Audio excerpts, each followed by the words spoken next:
میرے محترم دوستوں اور بزرگوں، ہر انسان کی دو زندگیاں ہیں۔ ایک زندگی ماں کے پیٹ سے شروع ہوتی ہے اور موت پر جا کر ختم ہوتی ہے۔ دوسری زندگی موت پر شروع ہوتی ہے اور وہ کبھی ختم نہیں ہوتی، منزلیں اس کی بدلتی رہتی ہیں۔ ہر انسان کی 4 منزلیں ہیں۔ ایک منزل ماں کے پیٹ کی، دوسری منزل دنیا کے پیٹ کی، تیسری منزل قبر کے پیٹ کی اور چوتھی منزل آخرت کی۔ وہاں پر 2 مقام ہیں۔ جس نے اللہ کو راضی کیا اس کے لیے مہمان خانہ ہے جس کا نام جنت ہے، جہاں وہ ہمیشہ رہے گا۔ ہر طرح کی نعمتیں اللہ پاک اسے دیں گے۔ اور جس کے بارے میں یہ فیصلہ ہوا کہ اس نے اللہ کو ناراض کیا تو اس کے واسطے جہنم ہے۔ آخری فیصلہ اگر جہنم کا ہو گیا تو یہ آدمی ہمیشہ جہنم کے اندر بڑی بھاری تکلیفوں کے اندر رہے گا۔ پہلی منزل جو ماں کے پیٹ کی ہے وہ انسان کی ذات کے بننے کی منزل ہے۔ یہاں پر انسان مجبور محض ہے، جیسا بنایا ویسا بن گیا۔ کالا بنایا، گورا بنایا، لمبا بنایا، چھوٹے قد کا بنایا، اور جیسی صورت دے دی، جیسی آواز دے دی، اور جیسا اس کا مزاج بنا دیا، اور جو صلاحیت دے دی، اس میں انسان کچھ نہیں کر سکتا۔ جس خاندان میں اللہ نے پیدا کر دیا، جو ان سے گھرانے میں پیدا کر دیا، تو ماں کے پیٹ میں انسان مجبور محض ہے۔ وہاں پر اللہ پاک نے اس کی ذات کو بنایا، اور ذات کے اندر جو آئندہ جا کر وہ اعمال بھلے یا برے کرے گا، اس کے ذریعے جو ہے وہ ماں کے پیٹ میں تیار کر دیے۔ اس کے ذریعے آنکھ اور کان، زبان، ہاتھ، پیر، یہ ذریعے ہیں عمل کے، اور اس میں اللہ نے سب کو برابر بنایا۔ کم زیادہ اس میں اللہ نے نہیں کیا۔ ہر ایک کو 2 آنکھ، 2 کان، 1 زبان، 2 ہونٹ، 2 ہاتھ، 2 پیر، دل، دماغ، ہر ایک کو اللہ نے دے دیا۔ یہ عمل کے ذریعے ہے۔ عمل اچھا بنا، اللہ راضی ہوں گے، دنیا میں کامیاب، آخرت میں کامیاب۔ عمل خراب بنا، اللہ ناراض ہوں گے، دنیا میں ناکام، آخرت کے اندر ناکام۔ اور عمل کے ذریعے جو ہے وہ ماں کے پیٹ میں اللہ نے تیار کر دیے۔ اس کے بعد دنیا کے پیٹ میں آیا، تو دنیا کے پیٹ میں آنے کے بعد اس انسان کے اندر اللہ تعالیٰ نے تھوڑا سا اختیار دیا، بھلے اور برے کا۔ یہ انسان بھلا کام بھی کر سکتا ہے اور برا کام بھی کر سکتا ہے۔ دونوں طاقتیں اللہ نے اسے دے دی۔ بھلا کام کرے گا، بہت ترقی کر سکے گا۔ سب سے پہلی بھلائی ایمان کی طاقت کا پیدا کرنا، اس کے بعد پھر عبادت میں طاقت پیدا ہوئی تو فرشتوں سے مشابہت ملے گی، اور زیادہ آگے بڑھا اور اخلاقی معیار اس کا اونچا ہوا تو خدا کا خلیفہ بنے گا۔ اس کے بعد اور زیادہ محنت کی کہ لوگوں کو حیوانیت سے نکال کر عبادت پر لا کر فرشتوں جیسا بنا کر اس کے اندر اخلاق پیدا کر دیے تو خدا کی خلافت پر پہنچا دیا دعوت کے ذریعے۔ پھر دعوت کا میدان اتنا لمبا چوڑا میدان ہے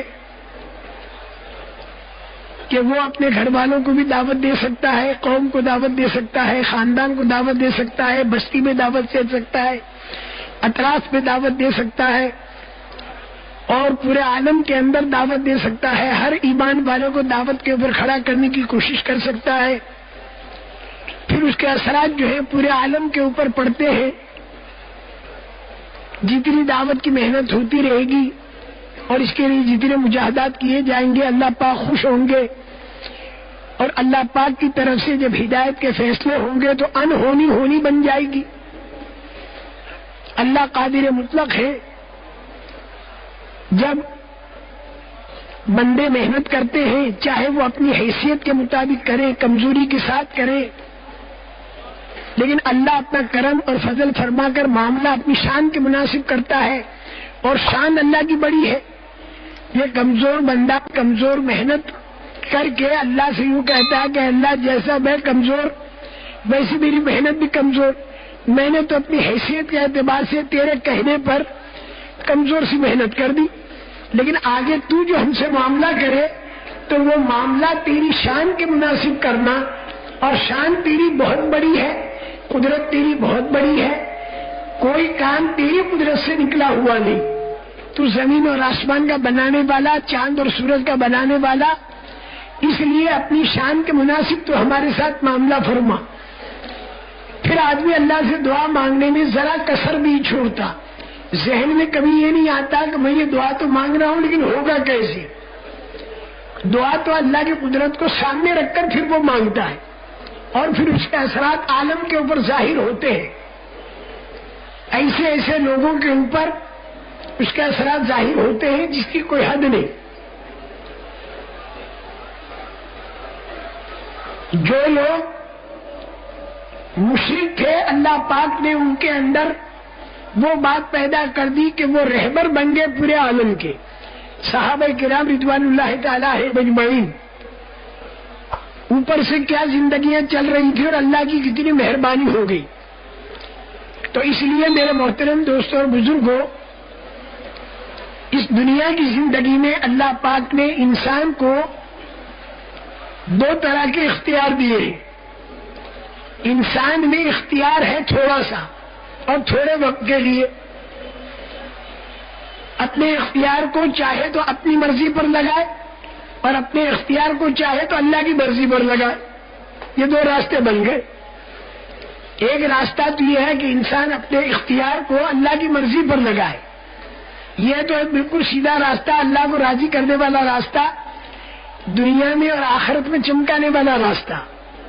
اور ایک راستہ یہ ہے کہ انسان اپنے اختیار کو اپنی مرضی پر لگائے، یہ ہے مغضوب علیہم والا راستہ، ضالین والا راستہ، اللہ کو ناراض کرنے والا راستہ۔ یہ راستہ ہے اپنی مرضی والا، جی چاہی والا، خود غرضی والا، دنیا طلبی والا۔ کئی لفظ ہے اس کے۔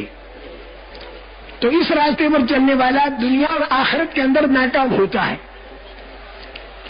لیکن اتنی بات ضرور ہے کہ جو اللہ کی مرضی پر چلتا ہے تو اس کو شروع میں مجاہدہ کرنا پڑتا ہے اس بات کا کہ اسے اپنی مرضی قربان کرنی پڑتی ہے، اور بعد میں پھر یہ انسان کی مرضی جو ہے یہ اگتی ہے جنت میں جا کر۔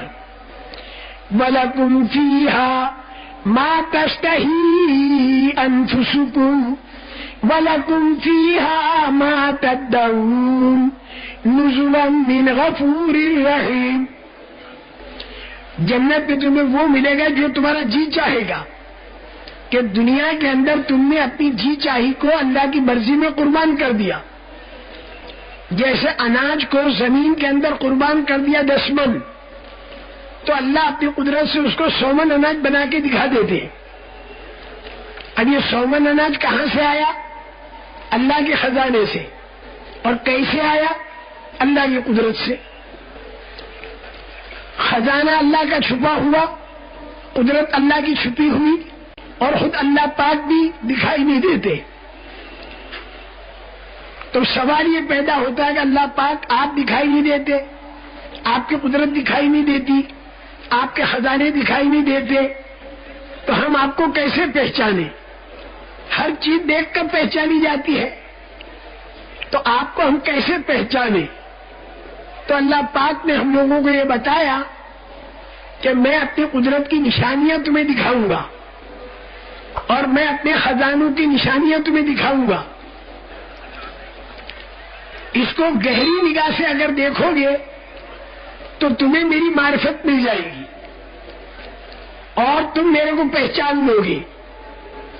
لیکن شرط یہ ہے کہ اللہ پاک نے اپنی قدرت سے دو طرح کی چیزیں بنائی ہیں. ایک تو وہ جو انسان کو دکھائی دیتی ہے، اور اللہ اپنی قدرت سے ایک کام وہ کرتے ہیں جو انسان کو دکھائی نہیں دیتا. اب جو کام اللہ کرتے ہیں جو انسان کو دکھائی نہیں دیتا تو انسان کو کیسے پتہ چلے؟ تو اس کا انتظام اللہ پاک نے یہ کیا کہ آسمانی وحی اتاری ہر زمانے میں انبیاء کرام علیہ الصلوۃ والسلام پر. تو یہ آسمانی وحی کے اندر اللہ وہ بات بتائیں گے کہ جو انسان کو دکھائی نہیں دیتی، جس کو غیبی نظام کہتے ہیں. تو اللہ اپنی قدرت سے دو کام کرتے ہیں. ایک تو وہ کام کرتے ہیں جو انسان کو دکھائی دیتا ہے، جیسے بھینس کو ہری گھاس کھلائی، پیٹ میں جا کر پیلا گوبر بنا، لال خون بنا اور سفید دودھ بنا اور دودھ نکل آیا. یہ انسان کو دکھائی دیتا ہے. آم کی ایک گٹھلی زمین پر ڈالی، سالانہ سینکڑوں آم ملے، اور ہر آم کے اندر ایک گٹھلی اور ہر گٹھلی کے اندر پھر پورے درخت چھپے ہوئے.